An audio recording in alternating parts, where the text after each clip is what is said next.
BR Naidu గారు ఒక channel నడుపుకుంటున్నటువంటి వ్యక్తిని మీరు టీటీడీ చైర్మన్ను చేశారు. ఆయన చాలా ఇష్టంతో స్వీకరించినాడు.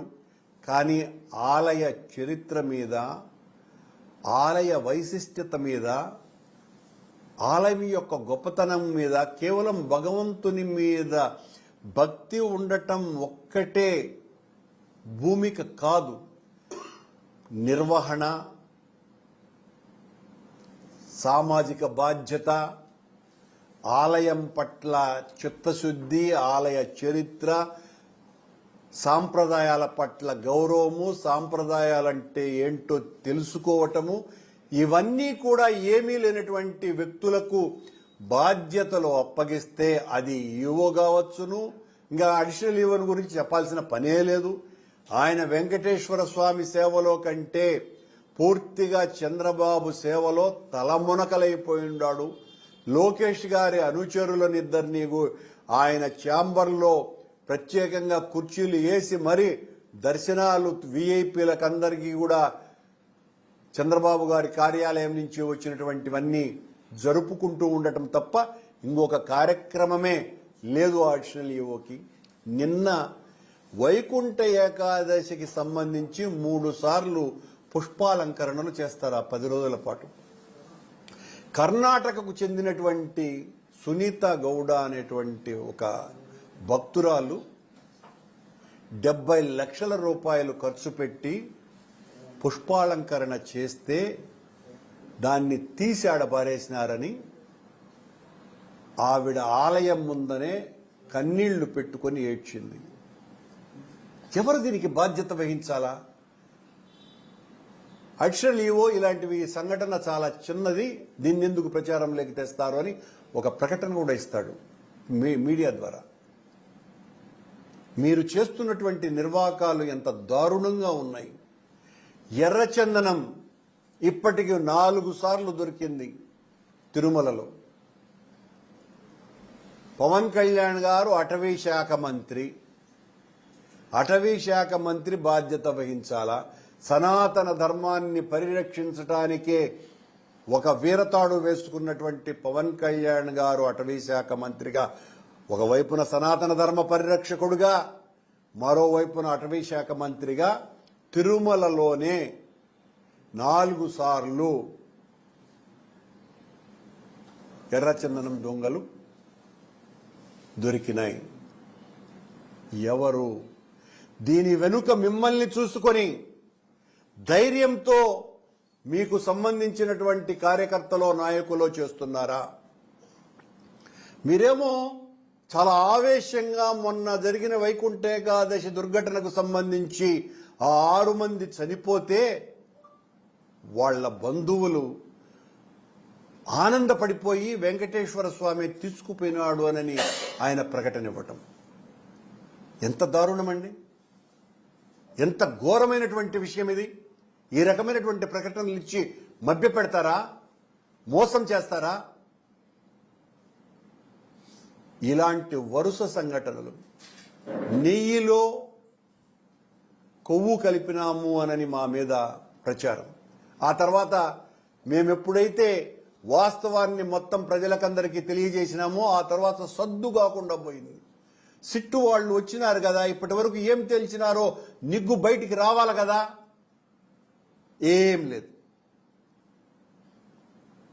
నిన్న జరిగినటువంటి సంఘటన మీద న్యాయ విచారణ చేయిస్తానని చంద్రబాబు గారు చెప్పారు కదా, న్యాయ విచారణకు ఇప్పటి వరకు ఆదేశమే ఇవ్వలేదు, ప్రకటన కూడా చేయలేదు. కొండ మీద ఇప్పుడు అవినీతి విచ్చలవిడిగా ఏరులై పారుతోంది. తెలుగుదేశం పార్టీ నాయకులు, జనసేన సంబంధించినటువంటి నాయకులు, బీజేపీకి సంబంధించినటువంటి వాళ్ళు టిక్కెట్లు అమ్ముకుంటూ సంపదను సృష్టిస్తున్నారు. చంద్రబాబు గారు చెప్పేటువంటి సంపదను ఆ రకంగా సృష్టించుకుంటున్నారు. ఇది కొండ మీద జరుగుతున్నటువంటి ఘోరం. అనుకూల మీడియాలో అక్షరమాయతో అధికారం దక్కించుకోవచ్చు, అబద్ధాలు ప్రచారం చేయవచ్చు. కానీ ఆ విష్ణుమాయ ముందు ఈ చంద్రమాయ భస్మం కాక తప్పదు. చంద్రబాబు గారు మీరు ఎన్ని రకాలైనటువంటి అబద్ధాలు చెప్పి తప్పులన్నీ కూడా మా మీదే ఇంకైపోయింది, మా మీద కూడా చెప్పటానికి వీలు లేనంత స్థాయికి కొండ మీద వ్యవహారాలు, కొండ మీదనే కదా రాష్ట్రంలో జరిగేటువంటి తప్పులు ఘోరాలకి చంద్రబాబు గారు చెప్పినా కూడా ఇంకా వినలేనంతగా పరిస్థితులు మారిపోయినాయి. తిరుమల ఘటన మీద సాక్షాత్తు, ఎందువల్లంటే వాళ్లకు చాలా భక్తి పరులు, అమిత్ షా గారు కావచ్చును, లేకపోతే మోడీ గారు కావచ్చును, ఆ జరిగినటువంటి ఘోరం మీద ఒక విచారణ చేయిద్దామనని వాళ్ళు అధికారిని ఆదేశిస్తే పంపించాలని ప్రయత్నం చేస్తే దాన్ని అమిత్ షా గారి దగ్గర సాగిలబడి రద్దు చేస్తారండి. ఎంత దారుణం! అసలు కేంద్రం ఇన్వాల్వ్ అవ్వాలనుకోవటమే రాష్ట్ర ప్రభుత్వం అవమాన భారంతో కుంగిపోవటమే. కానీ ఈ రాష్ట్ర ప్రభుత్వం సరైనటువంటి చర్యలు చేయటం లేదు కనుకనే కేంద్రం ఇన్వాల్వ్ అయింది.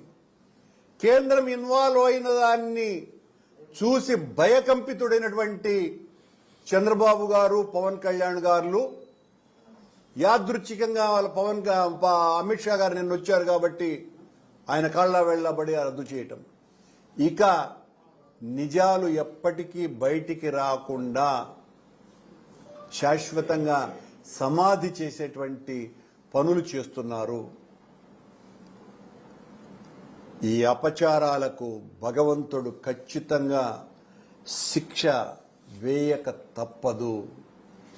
మా మీద, మా పాలన మీద విష ప్రచారాలు చేసి 7 నెలల కాలంలోనే మీ హయాంలో జరుగుతున్నటువంటి ఘోరాలు, నేరాలు అంటే మాడవీధులలో, స్వామివారి మాడవీధులలో చెప్పులు వేసుకొని తిరగకూడదు అని చాలా స్పష్టమైనటువంటి సాంప్రదాయం ఉన్నా కూడా ఉద్యోగస్తులే చెప్పులు వేసుకొని దొరికినారు మొన్న.